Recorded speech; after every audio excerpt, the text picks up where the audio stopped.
Et vous savez très bien qu'avant déjà, quand le gouvernement s'installe au Congo, ça, je ne veux pas revenir là-dessus parce que nous le savons très bien, il y a ce qu'on appelle la France-Afrique où les choses ne se décidaient pas depuis nos présidents. Si le président ne coopère pas, très souvent, on est liminaire. Vous voyez la difficulté que le président de la République vient quand il devient président de la République. Donc, à un moindre faux pas, il risque de mourir.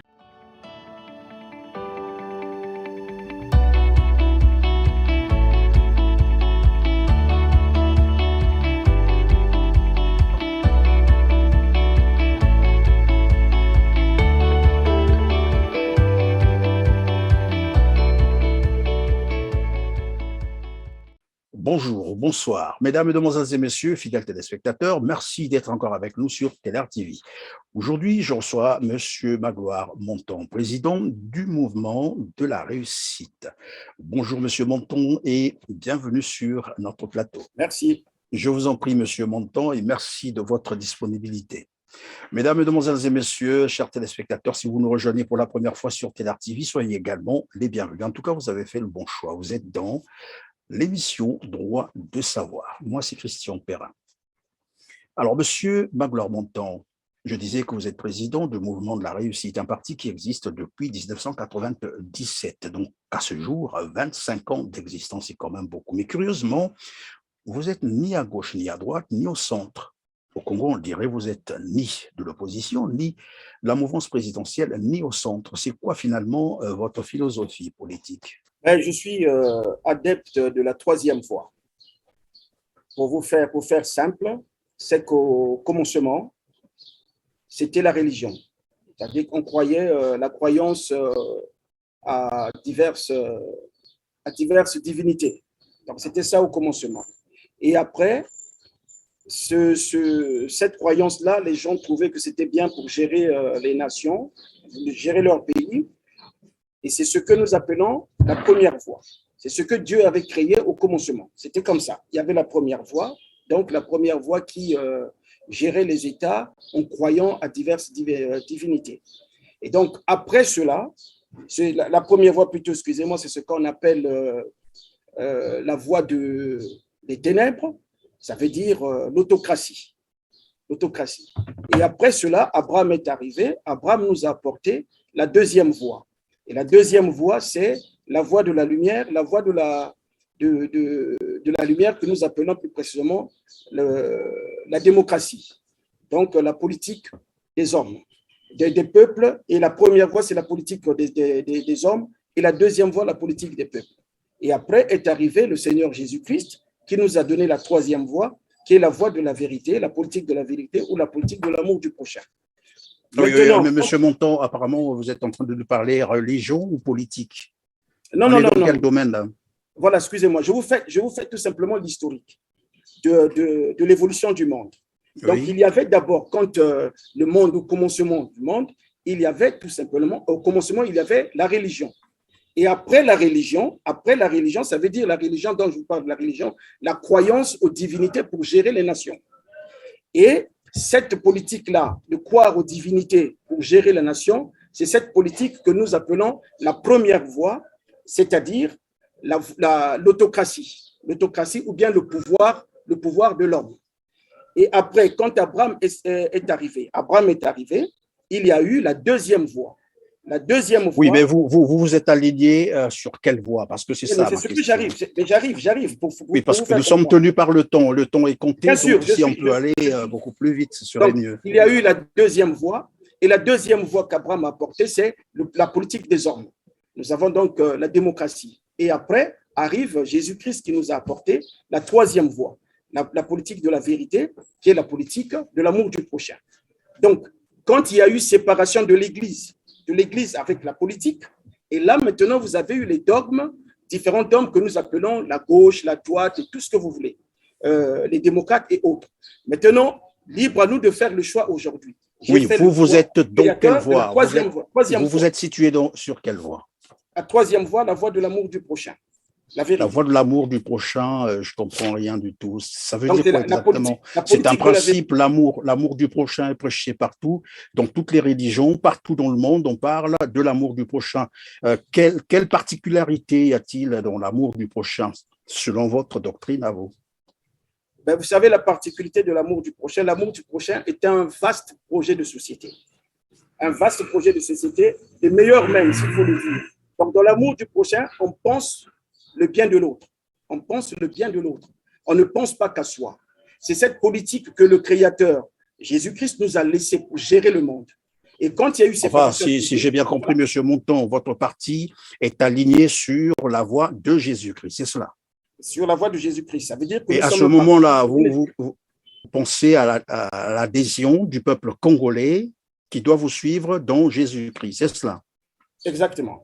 Mais vous savez bien que tous les Congolais ne sont pas des chrétiens. Jésus-Christ, c'est un peu trop chrétien ce que vous êtes en train de dire, ça. Et comme vous savez aussi que tous les Congolais ne sont pas des païens. Donc, nous sommes naturellement. Bon, là, vous faites la politique. Vous faites la politique. Qui dit politique ou parti politique dit également parti de gouvernement, parce que demain, vous êtes appelé, par exemple, à prendre les rênes du pouvoir. OK? Mais une fois que vous êtes à la tête, avec cette doctrine de Jésus-Christ, je ne vois pas comment vous pourrez convaincre tout le monde, parce qu'il y a aussi des musulmans au Congo, il y a des Kimbanguistes, il y a des chrétiens, il y en a plein là. Comment ferez-vous pour les rassembler tous, pour les convaincre avec votre doctrine? Non. Là, maintenant, c'est un problème. Parce qu'il y a aussi les machuanismes. Oui, là, maintenant, nous ne rentrons pas là-bas. Le problème, c'est que tout simplement, nous, notre vision à nous, c'est l'amour du prochain. Qui dit l'amour du prochain, on n'exclut personne. Que vous soyez kimbanguiste, témoin de Jéhovah ou bien musulman, on n'exclut personne. Alors, M. Monton, lorsque vous parlez de l'amour du prochain, après, par moment, vous parlez de Jésus-Christ. Et comme quoi, très facilement, on peut vous identifier dans le christianisme. Voilà. Et vous êtes un chrétien, c'est ce que ça semble donner. Alors, ma question était de savoir comment faire de sorte que les Congolais adhèrent à votre idéologie, parce que tous les Congolais, je vous ai dit, ne sont pas des chrétiens. Ici, on parle politique. C'est un parti politique ou un parti religieux? Vous savez, ici, on parle politique, c'est vrai, mais la politique, c'est quoi? La politique, c'est la manière de faire. C'est la manière de faire. Ça, c'est la définition de la politique. Donc, oui. Il y a des gens qui arrivent pour faire, ils font avec les dogmes communistes, tout ce que vous voulez. Mais nous avons choisi le dogme de l'amour du prochain, la troisième voie. Mais le créateur de cette troisième voie, c'est le Seigneur Jésus-Christ. Oui, mais vous dites que l'amour du prochain, c'est... Ça ne veut pas dire qu'il faut devenir, c'est-à-dire qu'il faut aller plier Jésus-Christ. Non, l'amour du prochain qu'il nous a donné, c'est pour gérer le monde. Et donc, nous avons choisi, nous avons opté pour cette voie pour régler les problèmes du Congo. Je vais vous prendre un petit exemple, monsieur Monton Magloire. Vous connaissez de toute façon le premier président de la République du Congo, l'abbé Fulbert Youlou, vous le connaissez? Il était catholique. Mais dans sa veste de président, il a été bien obligé d'avoir un parti politique. Il pouvait bien dire, ben, je suis chrétien, je suis catholique, eh bien, puisque tous les Congolais peuvent adhérer à l'amour du prochain, venez avec moi. Mais il s'est vu obligé d'avoir un parti politique. C'est là que je veux un peu comprendre avec vous. Lorsque vous parlez de l'amour du prochain, qui est un principe, je vous l'ai rappelé d'entrée de jeu, c'est tout le monde qui prône l'amour du prochain. Mais en plus de cela, vous annexez le nom de Jésus-Christ qui est pour les chrétiens le Fils de Dieu et qui n'est toujours pas aussi perçu de la même manière, forcément, tel que vous le comprenez, par les autres religions. Alors, vous êtes un parti politique. Moi, je voulais savoir, et je reviens là-dessus, votre idéologie politique. Vous avez dit c'est l'amour du prochain. Mais l'amour du prochain, est-ce que vous savez que l'amour du prochain ne se force pas? On ne peut pas forcer les uns à aimer les autres. Ça ne se fait pas. Je suis d'accord avec vous. On ne peut pas forcer, mais on peut tout simplement apprendre aux autres à aimer les autres. C'est même ça le but. C'est même ça le but. Tout simplement parce que la finalité du monde, telle que l'a conçu le Seigneur Jésus-Christ que vous parlez, est que les gens sont appelés à s'aimer. Non, c'est vous qui parlez de Jésus-Christ, pas moi. Moi, je vous reprends dans vos mots. Voilà. Tel que nous l'enseignons. Parce que par là, vous comprenez bien que si je suis adepte de l'enseignement de la troisième voie qui est l'amour du prochain, ça veut dire que le parti politique que nous suivons, notre parti politique, trouve ses fondements dans les Écritures saintes. Donc, pour nous, l'enseignement même, la différence avec l'abbé Fulbert Youlou que vous venez de dire, l'abbé Fulbert Youlou a pris un nom pour son parti politique, nous aussi, nous avons un nom. Bon, maintenant, je ne sais pas quelle a été sa doctrine, son dogme, est-ce qu'il était socialiste ou bien je ne sais pas, mais nous avons choisi de rester fidèles Parce que vu les échecs, tout ce que nous avons connu dans notre pays, nous avons choisi de rester fidèles à l'enseignement de la troisième voie qui est l'amour du prochain, pour faire que notre pays aille au vivre ensemble en paix. Voilà notre choix. Et vous avez dit, c'est cela votre programme de gouvernement, c'est ça? Mais je vais vous donner un exemple, si vous me permettez. Regardez la loi sabbatique. Vous voyez la loi sabbatique, je vous dis tout simplement, la loi sabbatique. Or, si mais je ne suis pas trop expert en la Bible ou dans tout ce qui est chrétien. C'est vrai que, bon, tous nous prions, mais moi, je ne suis pas trop expert là-dessus. Je veux qu'on parle de votre parti, qu'on reste dans le domaine que nous sommes en train d'échanger, la politique. Parce que nous parlons ici Congo. OK? Parlons politique. J'étais en train de vous poser la question de nous dire quelle était votre philosophie politique. Vous avez dit c'est l'amour du prochain, soit. Alors, vous existez depuis 1997, vous l'avez dit. À ce jour, vous revendiquez combien de membres dans votre parti? À ce jour, nous revendiquons je peux dire 3 000 à 4 000 membres. 3 000 à 4 000 membres. Oui. Dispersés dans toute la République, officiellement. C'est documenté, cela. Voilà. Alors, vous êtes donc parmi les partis politiques retenus par le gouvernement congolais, parce que dernièrement, il y a une liste qui avait été dressée, hein, des partis reconnus officiellement par le gouvernement congolais. Vous figurez sur cette liste? Depuis qu'ils ont redressé leur nouvelle liste, on ne figure pas. Pour l'instant, depuis qu'ils ont fait la nouvelle liste. Pourquoi? Ils vous ont dit pourquoi? Mais non, parce que tout simplement, il y a eu des conditions qu'il faudrait qu'il y ait des exigences de représentativité dans toute la République. Chose difficile pour l'instant à faire. Difficile pour l'instant. Alors, puisque vous existez depuis 25 ans, Monsieur Magloire Bontemps, quelles ont été vos victoires politiques ou des échecs politiques que vous avez connus? Parce que c'est un parti, ma foi, beaucoup sont en train de le découvrir peut-être maintenant là, lorsqu'on en parle. Hein. Le mouvement de la réussite. Vous existez depuis 25 ans. Quelles ont été vos victoires politiques, par exemple, ou des échecs? Si vous me permettez, Monsieur Perrin, je voudrais quand même vous dire, vous avez parlé, c'est quoi vous avez dit quelque chose, c'est important parce que des gens nous suivent. Il faudrait que je réponde à cela. Vous avez parlé de projet de société. Quel est votre programme de société? Mais je vais vous dire tout simplement une chose. Je vous ai bien dit que notre programme de société, c'est l'amour du prochain. Vous m'avez demandé comment. Et je vais vous dire comment, en fin de compte, en tenant compte de ce que les Écritures saintes. Je vous ai cité la loi sabbatique. Vous voyez, la loi sabbatique, dans la loi sabbatique, c'est un absorbeur de chômage. Si vous mettez ça en application, il n'y aura plus de chômage.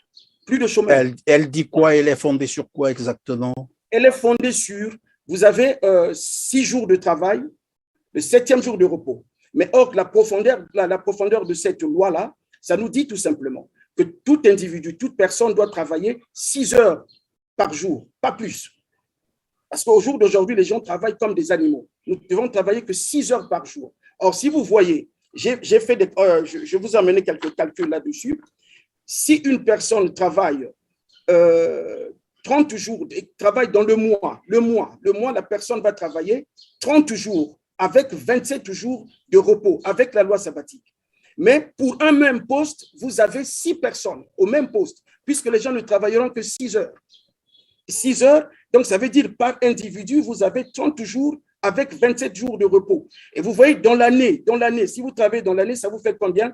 Dans l'année, une personne travaille 360 jours. 200, donc ça veut dire 12 mois avec 11 mois de repos dans l'année. En termes de repos, si nous calculons… Oui, mais pratiquement, lorsque vous parlez de 6 heures de travail, tout ça, c'est vous qui le dites, ils vont travailler sur quoi? Pour quel objectif? Pour atteindre quel objectif? Ils vont travailler sur quoi? C'est comme au jour d'aujourd'hui. Au jour d'aujourd'hui, vous allez à votre boulot, vous êtes, exemple, infirmier. Vous devez travailler de 6 heures jusqu'à 18 heures, mais or qu'avec la loi sabbatique, vous allez travailler de 6 heures jusqu'à 12 heures. Vous arrêtez et une autre personne prend place de 6 heures jusqu'à 18 heures. La personne s'arrête. Maintenant, s'il y a le travail de nuit, il y a 2 autres personnes qui vont venir de 18 heures à 24 heures et de 24 heures jusqu'à 6 heures. Vous voyez déjà pour un oui, poste, mais qui vont travailler où exactement? Parce qu'au Congo, il est démontré, les administrations Oui, de l'administration qui est structurée comment? Parce qu'aujourd'hui, quand on se leurre pas, tout le monde le sait, qu'au Congo, il n'y a pas, pratiquement, il n'y a pas de boulot. Hein, on n'embauche plus, on ne crée plus de société, on vit avec du pétrole.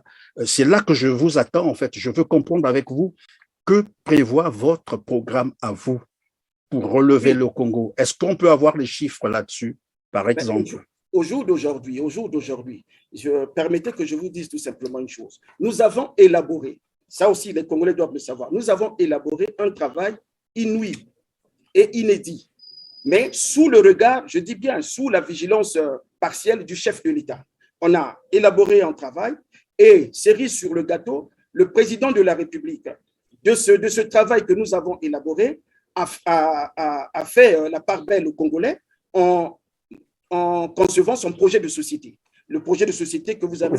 Vous avez élaboré, Monsieur Monton-Magloire, vous avez élaboré un travail sous l'égide, bien entendu, vous l'avez prononcé, le chef de l'État, Chef de supposé l'État. Denis Sassou Nguesso, c'est cela? Exactement. Exactement.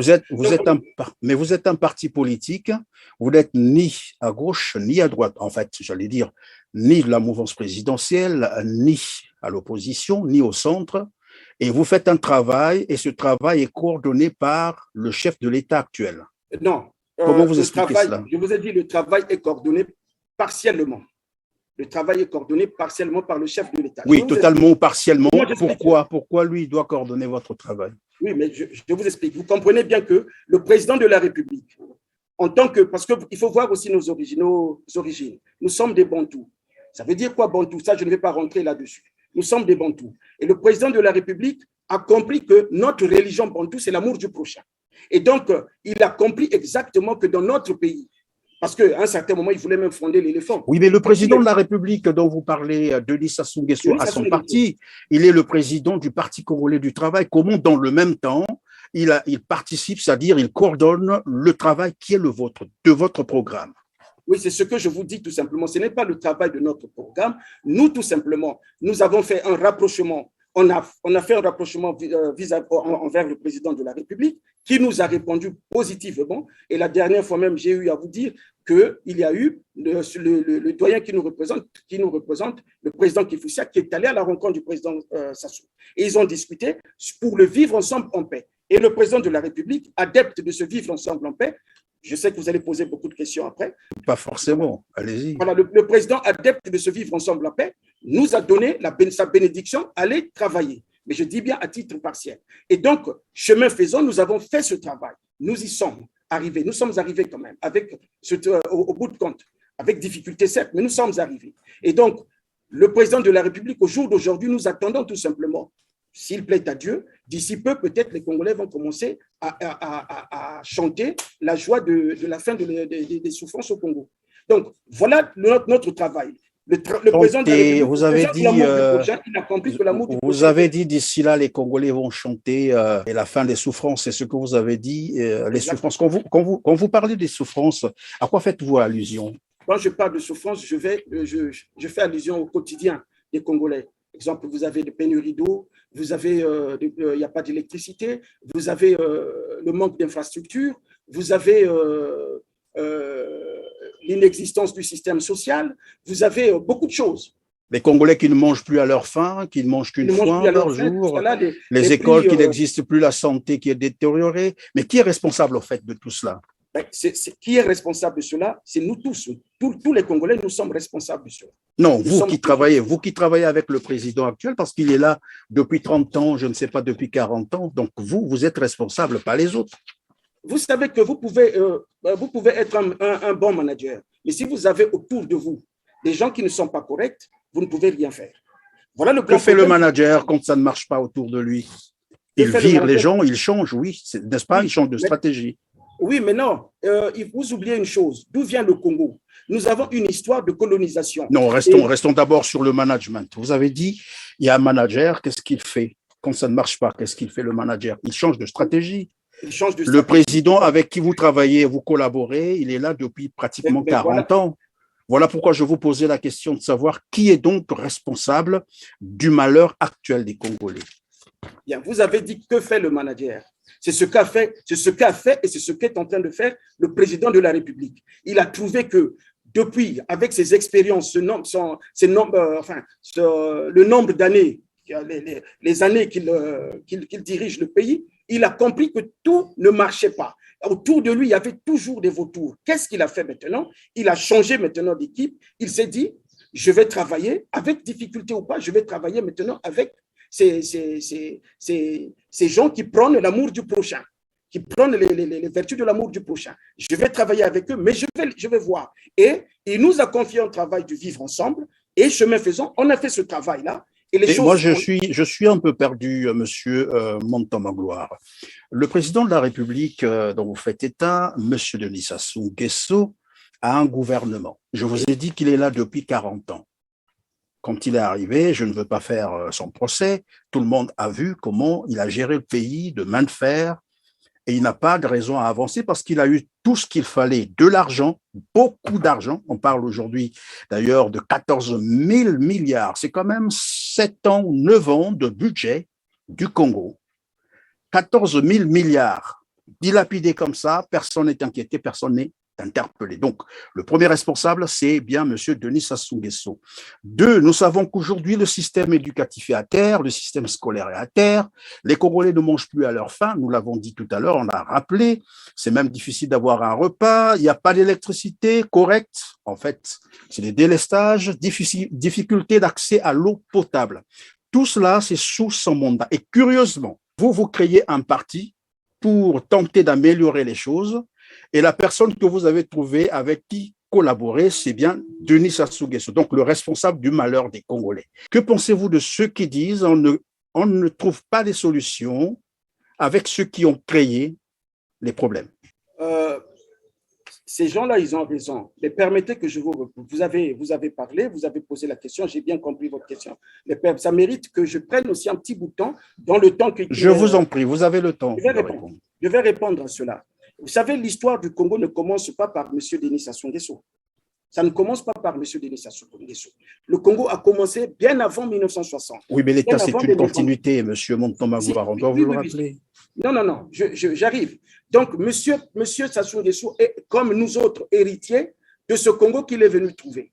Et tout président, quand il arrive, c'est toujours dans l'optique de « je vais améliorer ». Je vais améliorer. Mais le président de la République, chemin faisant, je suis d'accord avec vous. Après ce nombre d'années, il s'est rendu compte que quels que soient les projets de société que je peux faire, ça ne marchera pas. Et voilà pourquoi, dans les travaux qu'on était en train de faire avec lui depuis pratiquement maintenant 4 ou 5 ans, qu'on était en train de faire, le président de la République a compris que sans l'amour du prochain, sans la remise en entente des Congolais, ça veut dire sans réconcilier mon peuple, rien ne pourra fonctionner. Mais quel genre de réconciliation dois-je mettre en place? Et c'est là que le président de la République, vu les travaux que nous étions en train de faire, ça veut dire le travaux que nous appelons le dialogue de bonne intelligence, il nous a confié donc avec joie, je pense, cette responsabilité. Et maintenant, là, le président de la République, là où nous parlons, il a, donc depuis des années, avant de faire son projet de société, je vous le dis quand même, avant de faire son projet de société, en 2020, il a commencé par mettre les principes spirituels. Il a d'abord décrété 2020 année de repère cardinal. Il a décrété 2020 année de repère cardinal. Et ça donnait quoi à la fin? Non, mais suivez-moi bien. En 2020, mais vous savez, il y a tout un cheminement. Ce que nous faisons, c'est dans le long terme. Le président de la République est arrivé à décréter 2020 année de repère cardinal qu'il importe de marquer d'une pierre blanche. Et maintenant, en 2020, c'est là qu'il fait, il nous surprend nous tous, il fait son beau projet de société où l'homme, le Congolais, est mis en avant. L'article, vous allez voir l'axe 1, où d'abord, c'est la prééminence d'abord de la réconciliation des Congolais. Il a mis cet axe-là. Mais maintenant, ce que je peux vous permettre de dire... Attendez, vous avez dit Denis Sassou Nguesso travaille dans le sens de réunir, de rassembler les Congolais, alors que nous savons évidemment que dans ce même pays, c'est lui qui est au pouvoir, je vous l'ai rappelé, depuis 40 ans, bientôt. Et vous avez même semblé dire qu'il est venu hériter le Congo tel qu'il est. Bon, enfin, les téléspectateurs vont apprécier. Alors, il travaille dans le sens d'unir les Congolais, de rassembler les Congolais. Et dans le même temps, il y a des prisonniers politiques, ceux-là sur qui, bien entendu, ou en qui certains Congolais croient. En dehors de ces prisonniers politiques, il y a aussi d'autres jeunes qu'on emprisonne comme ça, où j'ai même appris qu'il y a une demoiselle qui aujourd'hui croupit en prison, simplement accusée de tentative d'atteinte à la sûreté intérieure de l'État. Et vous parlez du rassemblement, c'est-à-dire qu'il rassemble les Congolais. En fait, moi, je voulais un peu comprendre avec vous comment, est-ce que vous pouvez nous donner quelques éléments là-dessus? Bien. Si vous me permettez, laissez-moi aller jusqu'au bout de ma déclaration. Je vous ai bien dit que le Congo n'a pas commencé par Sassou Nguesso. Il faut bien qu'on comprenne cela. Et vous savez très bien qu'avant déjà, quand le gouvernement s'installe au Congo, ça, je ne veux pas revenir là-dessus parce que nous le savons très bien. Il y a ce qu'on appelle la France-Afrique où les choses ne se décidaient pas depuis nos présidents. Si le président ne coopère pas, très souvent, on est liminaire. Vous voyez la difficulté que le président de la République vient quand il devient président de la République. Donc, à un moindre faux pas, il risque de mourir. Donc, oui. Le président de la République, quand il arrive, il se dit, nous avons eu l'indépendance, mais nous voudrons avoir aussi l'indépendance politique et tout. Les gens qui se disent, et même ce que vous venez de dire, même vous, que non, bon, le président, il était depuis des années qu'il est là au pouvoir, mais ne pensez pas qu'il doit régler les choses comme en France. Les Français ont combien d'années de démocratie? Et nous, au jour d'aujourd'hui, eux, les Français, ils sont à la deuxième voie, ça veut dire la démocratie. Mais nous sommes encore à la première voie. Vous voyez, nous sommes, et les gens pensent que nous sommes des démocrates. Mais pourquoi on est dans la première voie alors qu'en 1991, il y a eu une conférence nationale qui a mis le Congo sur la voie de la démocratie? Pourquoi on est encore reparti au fait, pendant que vous en parlez, que pensez-vous du système politique congolais? Quel est l'indice de démocratie au Congo? L'indice de démocratie au Congo, au jour d'aujourd'hui, je vous dis tout simplement que nous sommes à la première voie. Si nous ne sommes pas la voie à la politique de la démocratie, nous ne sommes pas la deuxième voie. Non, je veux simplement vous rappeler que l'indice de démocratie au Congo, c'est 0,59, c'est-à-dire qu'on est à moins 1. Cela veut dire que ce n'est pas une démocratie, c'est une dictature. Et ce n'est pas moi qui le dis, hein. Ce sont les rapports, on peut trouver ça même sur Internet, vous trouverez l'indice de démocratie du Congo, 2021, nous sommes en pleine dictature. Je vais terminer ma question parce que je vous ai parlé de 1991. Il y a eu la conférence nationale qui a mis le Congo sur la voie de la démocratie. 97, M. Denis Sassou Nguesso est venu faire le coup d'État. Il avait été porté, donc il est revenu au pouvoir par les armes et porté par la France. Ça, on peut le dire parce que c'est documenté. Il n'y a plus de secret là-dessus. Vous parlez de la France-Afrique, mais évidemment, c'est ça, la France-Afrique. Alors, démontrez-moi comment M. Denis Sassou Nguesso, qui travaille pour la France-Afrique, qui a été ramené au pouvoir par la France-Afrique, estime qu'aujourd'hui, il doit travailler, ben voilà, la France-Afrique l'empêche de travailler. Est-ce que vous pouvez nous expliquer ça? Moi, je vous dis tout simplement ceci. C'est vous qui dites que M. Denis Sassou Nguesso, enfin, pas vous, hein, vous dites ce qui est… Non, moi, je dis ce qui est documenté. On peut… Documenté, exactement. Les éléments existent, oui, oui. D'accord. Les gens disent que M. Denis Sassou Nguesso travaille pour la France-Afrique. Mais moi, je vous dirais tout simplement ceci. Depuis que nous sommes rentrés dans le dialogue de bonne intelligence, nous avons appris à connaître le président de la République. Alors donc, vous et le président ou bien tous les politiques, en fait? J'allais dire tous les responsables politiques, tous les partis du Congo. Je dirais que nous et le président, mais puisqu'il y a aussi quelques membres de l'équipe du président qui sont souvent avec nous. Et avec ces gens-là, nous sommes arrivés à comprendre que… vous savez, je ne peux pas vous expliquer les difficultés qui existent, mais je disais tout ça tantôt, que les gens pensent que les choses doivent passer par rapport à comme ça se passe en France. Mais il faut qu'ils arrivent à comprendre c'est quoi la démocratie. La démocratie, c'est l'annexion des droits de l'homme dans les us et coutumes La démocratie, c'est aussi le respect des lois, le respect de la Constitution. Or, l'expérience a démontré que M. Denis Sassou Nguesso ne respecte jamais les constitutions. Il est le premier à les violer, à les changer. La faute, en fait, vous rejetez le tort à qui exactement? De ce qui se passe au Congo? Je rejette le tort à personne. Je dis tout simplement le tort, c'est aux Congolais qui n'arrivent pas à comprendre que vous voulez être des démocrates.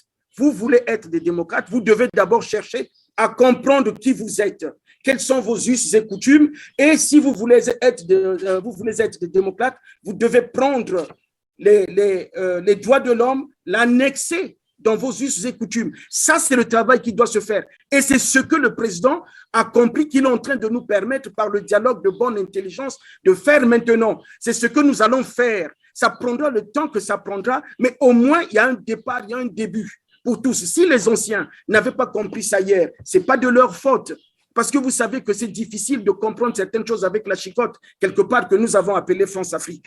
Donc, le président de la République, c'est difficile de son côté. Il s'est dit, j'ai quelque chose à porter pour mon pays. Et aujourd'hui, je vous le dis, M. Perrin, je dis merci au chanteur griot Jacques Loubello, qui a eu la peine, qui a pris la peine de nous avertir dans sa chanson Moutampa. Vous pouvez l'écouter un de ces 4 matins, la chanson Moutampa, où lui, il attire notre attention en disant, attention, celui que nous traitons de diable, de démon, c'est lui qui est censé nous emmener quelque part, dans le bon vivre. Mais nous, on ne comprenait pas ça. Mais avec notre adhésion dans l'amour du prochain, la 3e voie, avec le Seigneur Jésus-Christ, nous avons compris des choses que nous ne comprenions pas. Et le président a compris qu'il y a une connexion qui se passe. Il a compris que le dialogue que nous allons faire, le dialogue de bonne intelligence, ce n'est pas un dialogue comme le dialogue de la conférence nationale, mais c'est un dialogue dans le long terme. Un dialogue Monsieur Monton Magloire, le dialogue que vous allez faire, vous avez dit que vous faites. Et maintenant que vous allez faire, est-ce qu'on peut être un peu beaucoup plus clair? Y a-t-il un dialogue en vue, c'est cela? Et vous savez que le dialogue de bonne intelligence, déjà, ça commence par le fait que nous sommes tombés en bon terme avec le président de la République. Déjà, le dialogue a commencé. Et le dialogue part, il y a d'autres… Cela veut dire que vous êtes un parti de la mouvance présidentielle. C'est ça la vérité. Je vous en prie, je peux me tromper, mais un parti politique de l'opposition ou du centre n'a pas besoin de traiter avec le président de la République pour mettre au point son programme, pour réaliser sa vision, pour… voilà. Quand vous êtes en collaboration… Qu'a fait Macron? Macron a fait quoi? Mais pourtant, tout à l'heure, vous avez dit que nous n'étions pas la France. Vous revenez sur la France. Alors, donc, parlons de démocratie, alors. Oui. Mais je vous ai dit que le Congo n'est pas une démocratie. L'indice de démocratie est nul. Nul. C'est 0,59. Allez-y vérifier. Partout où vous voudrez. Je suis d'accord avec vous. Voilà. Et donc, puisque vous êtes très proche du président de la République, je suppose que vous êtes de la majorité présidentielle. Pourquoi est-ce que vous ne pouvez pas reconnaître cela au moins? L'honnêteté intellectuelle voudrait que vous reconnaissiez d'abord cela, parce que sinon votre langage, tout ce que vous allez dire, les gens ne vont pas comprendre. Dans le même temps, vous collaborez avec le président de la République. Dans le même temps, vous dites, vous n'êtes pas avec le président de la République, vous n'êtes ni de la majorité présidentielle, vous n'êtes ni au centre, ni à l'opposition. Bon, on ne vous comprend plus finalement. Non, s'il vous plaît, M. Perrin. Parce que c'est un conseil, peut-être que ce n'est pas autorisé normalement pour un journaliste. Mieux vous vous situez, mieux on vous comprend. Parce que sinon, si vous ne vous situez pas, on ne peut pas vous comprendre de tout ce que vous allez dire. Personne ne comprendra. Il faut d'abord un curseur pour montrer où ce qu'on est. Et à ce moment-là, les gens vont vous comprendre, Monsieur Monton Magloire, à ce que je sache.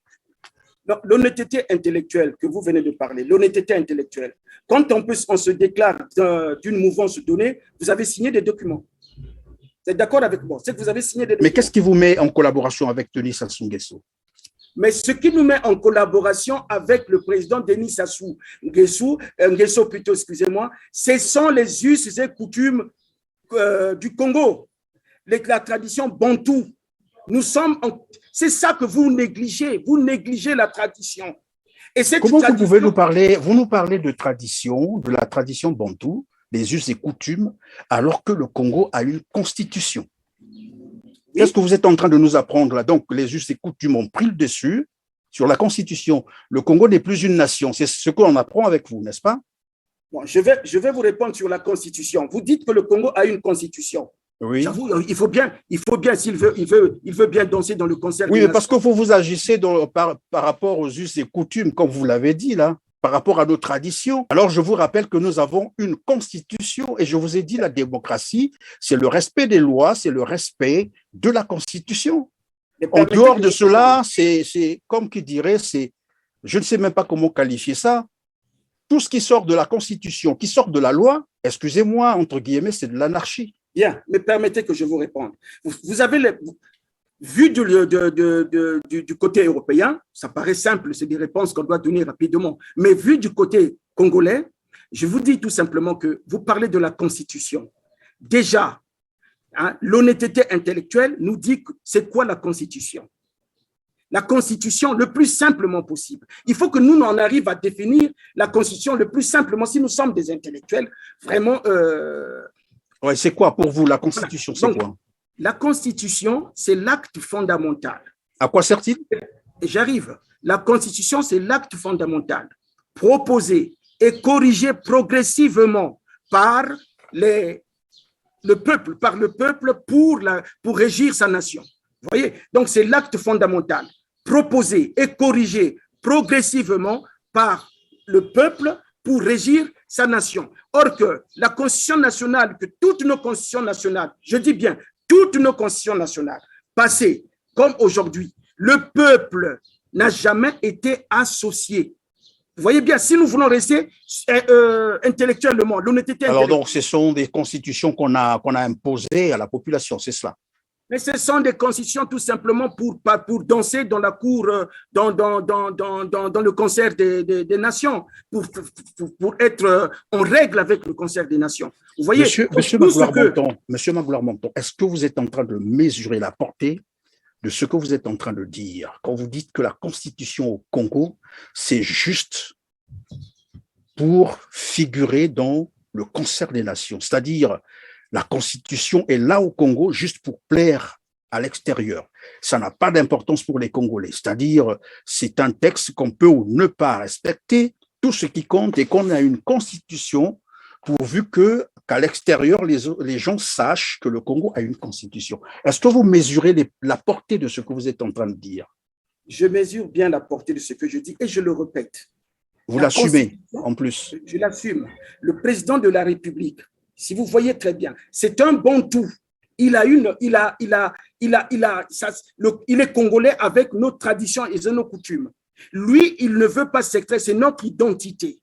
Et cette identité-là, il est prêt, et c'est ce qu'il fait même dans la gestion de la nation au jour d'aujourd'hui, il essaie d'annexer à sa mesure les droits de l'homme. Il essaie de le faire. Mais le problème qui se passe, nous avons des intellectuels aliénés qui arrivent, qui veulent faire du plagiat de ce qui se passe en Europe. On ne peut pas être intellectuel et aliéné en même temps. Oui, mais non, excusez-moi. C'est comme ça que non, laissons les intellectuels tranquilles. Voilà. Parlons de ce que nous sommes en train de parler. N'allons pas provoquer les gens qui dorment. Oui. Je ne provoque pas, je le laisse. Mais au moins, je l'ai dit. Donc, on sait que le président de la République, regardez bien, sa tâche est difficile. Parce qu'avant, même moi, avant, je ne comprenais pas ça. Mais je remercie le Seigneur que j'ai pu comprendre la politique de la troisième voie. Et la politique de la troisième voie. Alors, puisque vous travaillez avec Denis Sassou Nguesso pour un dialogue, vous avez dit, comment? Intelligence, c'est ça? De bonne intelligence. Qu'est-ce qu'il y a derrière? Au jour d'aujourd'hui, l'horizon, c'est tout simplement que le président, il est en train de voir, parce qu'il y a un camp. N'oubliez pas que même si on dit au jour d'aujourd'hui que la France-Afrique n'est pas là, mais vous savez toujours que ça existe toujours quelque part.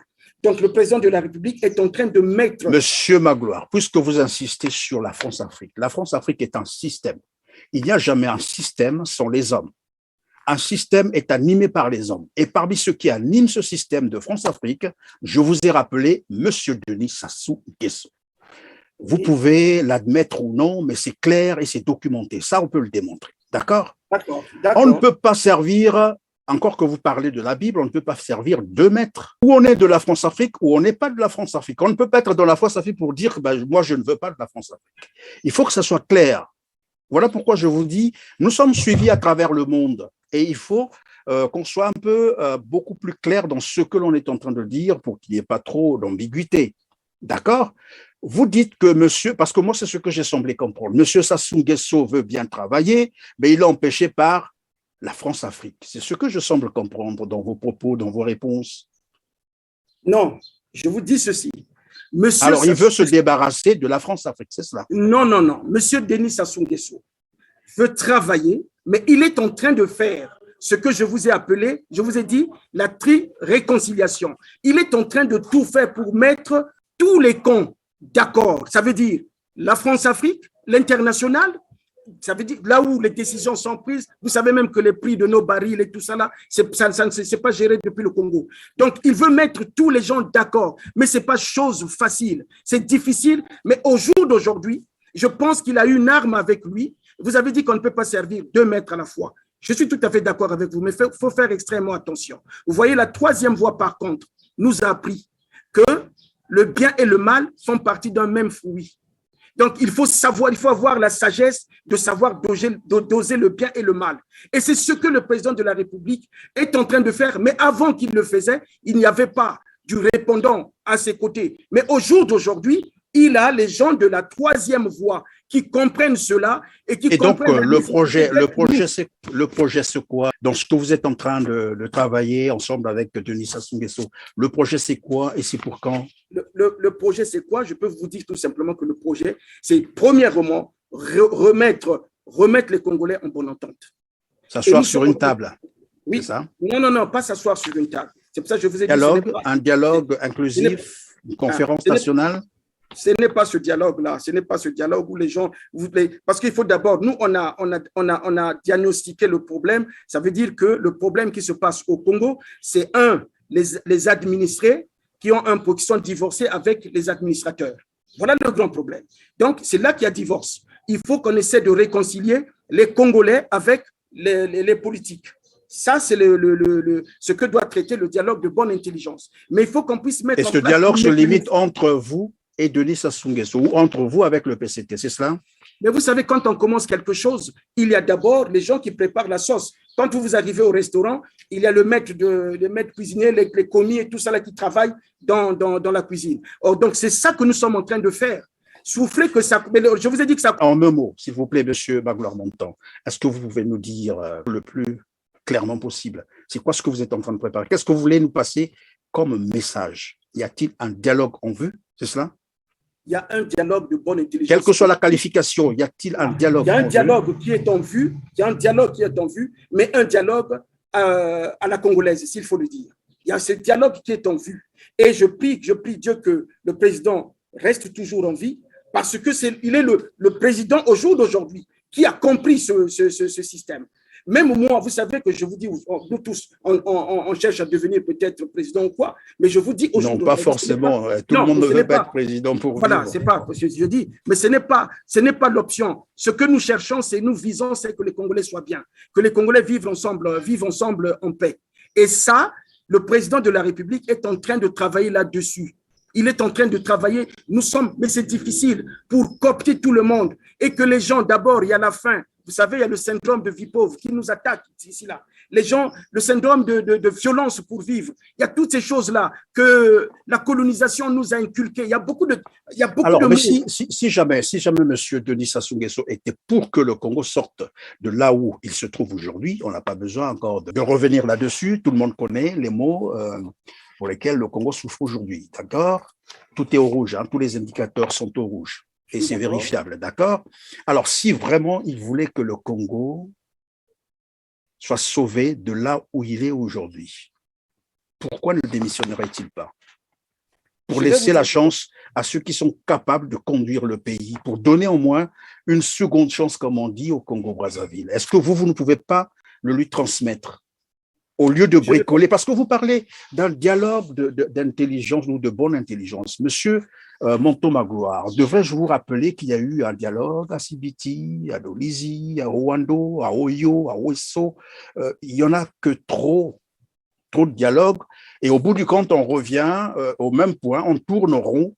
Aujourd'hui, vous nous parlez encore d'un autre dialogue que vous seriez en train de préparer avec Denis Sassou Nguesso. Puisque le premier dialogue n'a pas marché, le deuxième, le troisième, on est presque à 5 ou 6 dialogues. Il y a eu des élections sur élection, monsieur est resté là. Je vais vous rappeler que monsieur Denis Sassou Nguesso a eu la chance de gérer au moins 100 000 milliards de francs CFA du pétrole congolais. Sans compter le bois. Je vais terminer ma question. Sans compter le bois. Nous avons la mer, nous avons tout ce que nous avons le port. Je ne vais pas citer le tout. Nous avons une richesse. Et M. Sassou a géré tout cela tout seul pendant bientôt 40 ans. Il n'a pas pu. Je crois que le bon sens serait qu'il prenne son courage de dire, écoutez, moi je n'ai pas pu, alors il faut peut-être quelqu'un d'autre pour conduire le Congo, non? Pourquoi vous ne le lui dites pas? Je vais vous dire tout simplement ceci. Le président de la République, M. Denis Sassou Nguesso, s'il veut démissionner ou pas, ça ne regarde que lui, ça n'engage que lui. Mais au jour d'aujourd'hui, moi, je ne suis pas là pour parler de sa démission. Mais nous parlons de sa gestion, de tout ce que vous voulez. Mais moi, ce que je veux vous dire, parce que là, bon, j'ai même perdu le fil d'idée de ce que vous êtes en train de dire, parce que tellement vous avez dit, mais je voudrais tout simplement vous dire ceci. Vous savez, le Congo, vous avez parlé de beaucoup de dialogues. Il y a eu beaucoup de dialogues. Mais vous confondez, les gens confondent des dialogues et des concertations.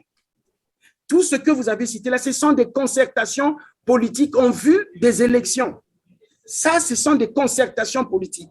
Des gens, ceux qui veulent être candidats, qui briguent des mandats, ils se retrouvent, ils en parlent, bon, comment ça va se passer pour que ça se passe dans la calmie. Ça, ce n'est pas de dialogue. Mais malheureux, pendant qu'ils vont parler de ça, les problèmes du Congo demeurent. Maintenant, nous avons le dialogue. Le dialogue tel que nous parlons, il n'y a eu qu'un seul dialogue depuis que le Congo existe. C'est la conférence nationale. Mais qui a échoué, qui a lamentablement échoué.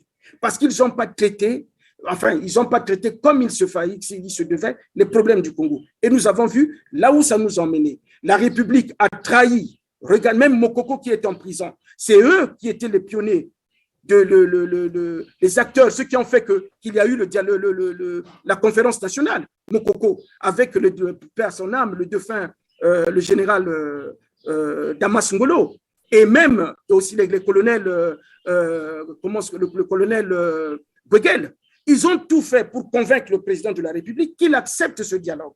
Le président de la République hésitait parce qu'il ne trouvait rien de bon tout là-dedans. Il trouvait que c'était quelque chose qu'on exportait. Et il a accepté, pendant qu'il était le premier mandat, il a accepté cela. Et nous avons vu là où ça nous a mené. On a commencé même à... Ça nous a mené où, monsieur Montan? Écoutez, on a commencé même déjà à vilipender Mokoko. On commençait à dire que Mokoko voulait faire un coup d'État et tout ça, avant le coup d'État de 97. Donc, les gens étaient abandonnés. La République a trahi ces hommes-là. Mais ces hommes-là, la République, c'est qui? C'est des nouvelles personnes qui étaient arrivées. Qu'est-ce que vous appelez par République? Non, laissez-moi finir. Le Congo sort de la conférence nationale souveraine de 1991. On met en place, je ne sais pas, une transition réussie, parce qu'après, on a eu des institutions républicaines, donc on a voté le président de la République, on a installé l'Assemblée, le Sénat, tout a commencé à fonctionner. Juin 97, c'est M. Sassou Nguesso qui quitte chez lui, qui pense que lui n'est pas d'accord avec ce qui se fait, alors il se réinstalle par les armes. Et vous dites que la conférence a échoué? Comment? La conférence a réussi parce qu'elle a installé les institutions qu'il fallait installer. La démocratie avait déjà démarré en fait. Alors qui a échoué donc à la conférence nationale? Comment on a échoué? Non, mais quand vous parlez comme ça, les gens qui ne connaissent rien du Congo vont dire mais oui, ça c'est simple. Mais la réalité n'est pas ça. Parce que nous tous, on a vécu au Congo. Parlez-nous de la réalité, oui. Oui, je parle de la réalité ici au Congo. Ce n'est pas ça. Les gens, quand je dis que la République a trahi, même les pionniers qui sont Mokoko qui est actuellement en prison, la République de cette période-là a trahi même Mokoko, a trahi beaucoup de gens. Qui a trahi Mokoko? Oui, mais je dis, la République, je vous dis, non, mais voilà pourquoi je ne vous comprends pas. Quand vous dites République, ça ne veut rien dire, ça me fait République, c'est les gens qui étaient en poste. Non, mais il faut les nommer, monsieur. Tout ce qui est responsabilité, il y a des responsabilités, c'est vrai, collectives, mais il y a des responsabilités individuelles, il faut les nommer. Qui a trahi? Parce que quand vous dites République, finalement, on ne comprend rien. République, c'est nous tous, c'est tous les Congolais, non? Vous savez, tous les Congolais, parce que je dis tous les Congolais, ça veut dire que nous sommes arrivés à la conférence nationale. Les gens ont décidé qu'il fallait faire ceci, il fallait faire ceci. Et qu'est-ce que nous avons eu? On a eu une primature qui a travaillé. Sassou a laissé la primature travailler tranquillement. La primature a installé les institutions et tout. Et nous avons un président de la République qui est arrivé, que perd son âme, Lissouba. Mais Lissouba, quand il arrive, on a vu des couacs de fonctionnement. Beaucoup de gens déjà ont commencé à dire que le Nord a beaucoup d'officiers par rapport au Sud. Il faut essayer d'équilibrer ces choses. On a Bon, commencé. on risquera de se perdre parce que Et voilà, on quand risquerait les de se Souba perdre. arrivent, bon, on va revenir sur notre entretien, sur notre thème aujourd'hui, et puis on va conclure Amen. parce qu'il nous reste quelques minutes. Bon, voilà. Nous étions en train de comprendre si vous êtes de l'opposition ou, disons, de la majorité présidentielle. Vous avez donné la réponse. Les téléspectateurs vont apprécier. Alors, puisque vous travaillez, comme vous l'avez dit, avec des associations que probablement il y a un dialogue en vue, c'est ce que j'ai semblé comprendre. Quand est-ce qu'il aura lieu? Vous avez dit, bon, jusque-là, vous n'avez pas encore peut-être les dates, vous ne savez pas exactement. Alors, dans notre entretien, nous avions également prévu parler de l'État du Congo. Bon, on était sur votre programme de société.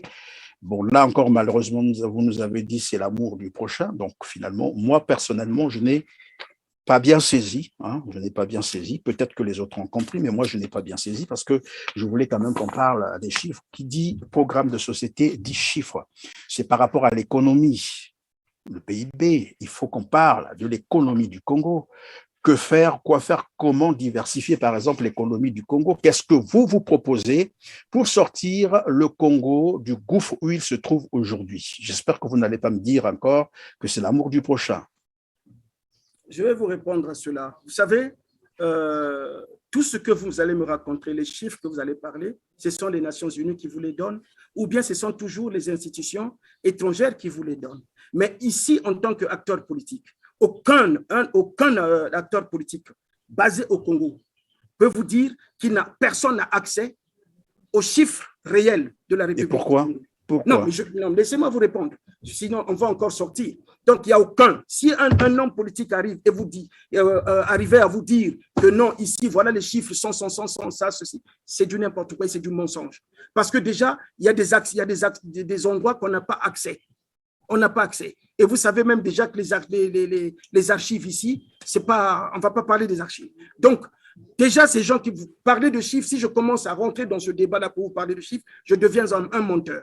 Et quand je vous parle de l'amour du prochain, je ne vous dis pas qu'on va venir construire l'amour du prochain. Je vous dis tout simplement, l'amour du prochain nous permet de mettre le Congolais au centre. Ça veut dire, quand vous êtes amour, vous pensez le bien de l'autre. C'est ça l'amour du prochain. Maintenant, en termes de projet de société, qu'est-ce que nous entendons faire? Si pendant que nous allons travailler avec le président de la République, quand il va décider, vous allez voir ces changements. Vous avez entendu parler, exemple, du fonds bleu.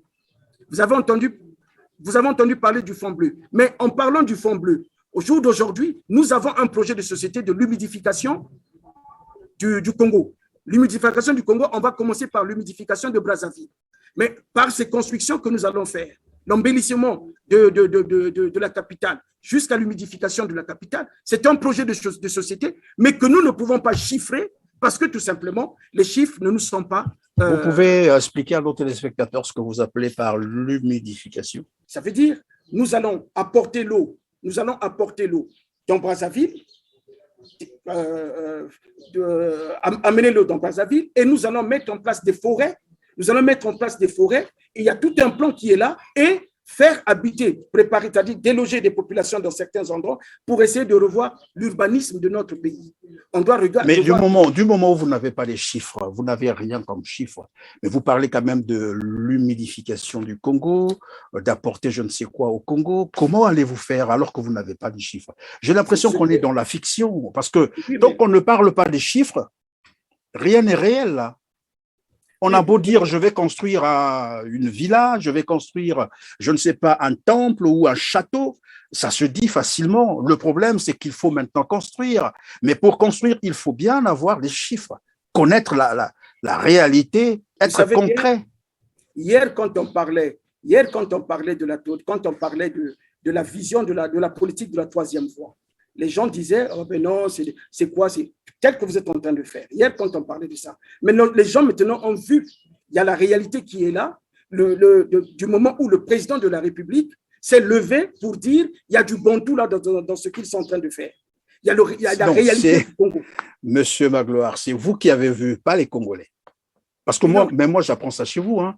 nos téléspectateurs apprennent ça chez vous. C'est vous qui avez vu.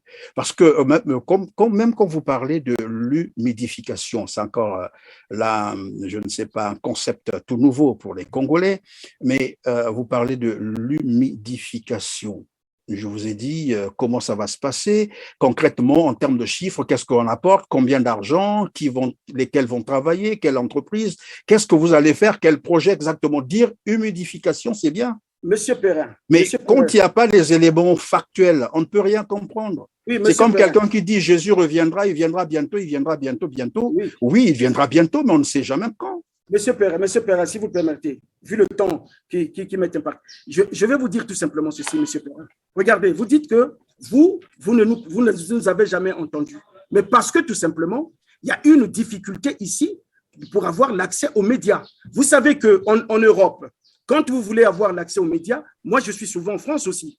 Je ne paye pas. Je ne paye rien. Mais or qu'ici, là, c'est moi le produit, mais on paye. Oui, mais c'est le même système. C'est avec le. Mais vous êtes responsable, monsieur Magloire. Permettez-moi. Moi, je ne suis pas aux affaires. Non, je ne suis pas aux affaires. Donc, nous payons pour avoir l'accès. Or, qu'on sait bien qu'ici, là, que vous n'avez, nous, les autres, ceux qui ne sont pas au pouvoir, ils n'ont pas le monopole de finances. Ils ne sont pas subventionnés. Ils n'ont rien. Mais les journalistes sont en train, je dis, la presse est bâillonnée par les hommes de presse. Je ne dis pas vous. Puisque vous faites partie des hommes de presse, les hommes de presse bâillonnent la presse. Donc, nous, là où nous sommes ici, la presse nous pousse même tantôt, il pousse d'autres Congolais. Voilà pourquoi je vous ai dit que c'est le problème des Congolais. La presse pousse tantôt d'autres Congolais à aller négocier avec le pouvoir pour avoir de l'argent, pour leur financer, pour se faire entendre. Mais nous n'avons jamais fait ça. C'est pour ça que vous avez vu, nous sommes souvent rares avec la presse. Parce que sur le terrain, c'est pareil. Et pourquoi vous ne tenez pas des meetings ou des rassemblements, des réunions publiques où on le fait on n'a pas toujours.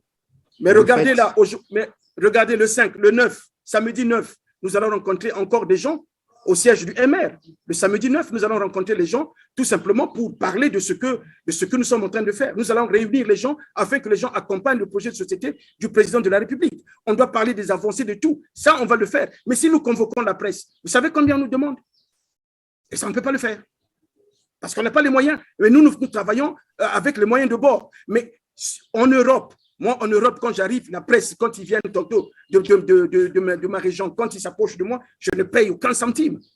Parce que je suis le produit. Mais ici, là, c'est l'inverse. Et ça, vous voulez dire que, c'est pour ça que je vous ai dit, le grand problème, c'est les Congolais. Mais ce n'est pas aussi de leur faute. C'est pas aussi de leur faute. Ils n'ont pas de salaire, tout est prise en compte. Et c'est ce que nous sommes en train de traiter avec… Alors, ils n'ont pas, vous avez dit, il n'y a pas d'accès aux sources d'information, il n'y a pas d'argent, c'est des Congolais, ce n'est pas de leur faute. Bon, bref, c'est tout un système. Et ce système, depuis un certain temps, travaille avec vous. Donc, moi, je pense que vous aurez peut-être l'occasion de parler à votre partenaire, de lui dire, attention, ce qui se passe au Congo, ce n'est pas acceptable. Là, cela ne tient, c'est juste une proposition, hein, c'est un conseil. Mais on est vraiment à la fin de notre émission, à moins que vous ayez une dernière préoccupation. Je vous laisse quand même quelques 2 minutes. Merci. Moi, ce que je voudrais tout simplement dire aux Congolais, c'est que peut-être que je n'ai pas pu m'exprimer comme il se doit, mais nous sommes en train d'élaborer un travail inouï et inédit avec le chef de l'État. Et le jour que nous verrons aux affaires, c'est à partir de ce jour-là qu'ils peuvent commencer. Aux affaires en tant que président de la République ou bien ministre ou député? Non. Le président de la République, c'est le président Denis Sassou Nguesso. S'il nous voit, ça veut dire que s'il nous voit aux affaires, aux commandes quelque part, on est en train de gérer, de mettre en place, on a les commandes pour mettre en place ce que je vous parle aujourd'hui là. Parce que si le président de la République nous invite, c'est pour mettre en application, pour appliquer ce dont je vous parle, le dialogue de bonne intelligence. Et quand on va commencer à aller à la rencontre des populations, faire le travail que le président de la République nous accordera, et c'est là que les gens vont voir tranquillement. Mais je ne peux pas vous parler des chiffres. Ici, ce n'est pas comme en Europe. Que les gens ne pensent, parce que ceux qui parlent en Europe, pendant ici, là, nous avons la souffrance, les gens meurent, il y a des gens qui n'arrivent pas à voir ceci. Mais les gens parlent, levez-vous. Mais pour que ces gens-là, avec qui ils prennent des avions pour venir ici et se lever, ici, c'est autre chose. Mais nous savons pas, à l'aide de la politique, de la troisième voie, nous savons tout simplement que il y a telle chose, il y a tels éléments qui manquent, et avec l'aide des anciens, nous sommes en train de le faire. Nous sommes en train de coordonner nos affaires. Le président de la République, bien que ça a pris du temps, Ben, vous savez, c'est comme ça, Rome ne s'est pas bâti en une journée. Donc, le Congo est en train de suivre son chemin tranquillement. Et le président est en train de faire. Et les gens veulent nous divertir en disant Kiki ici, Kiki ici. Mais Kiki n'est pas le problème de la nation. Kiki, même on va parler de Kiki, ça ne règle pas le quotidien, le panier de la ménagère. Donc, le grand problème, c'est ce que nous sommes en train de voir, adapter la réalité internationale avec nos us et coutumes. Et nous sommes en train de le faire avec le président de la République. Et vous allez voir qu'il n'y aura plus d'arrestations. Les gens, quand ils vont comprendre, les prisonniers seront libérés. Toutes les choses seront les indicateurs, tous les indicateurs seront au vert. C'est ce qui va se passer, mais qui nous laisse travailler. En tout cas, merci, M. Magloire-Menton, d'avoir été avec nous et nos téléspectateurs sauront apprécier cet entretien, cet échange. En tout cas, pour ma part, merci de s'être prêté à nos questions, surtout d'avoir répondu à toutes nos questions.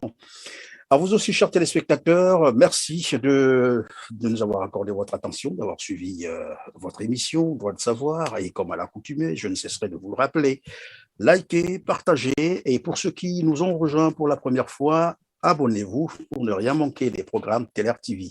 Il ne me restera à vous dire au revoir et à très bientôt, mais d'ici là, merci. Portez-vous bien, merci. Merci.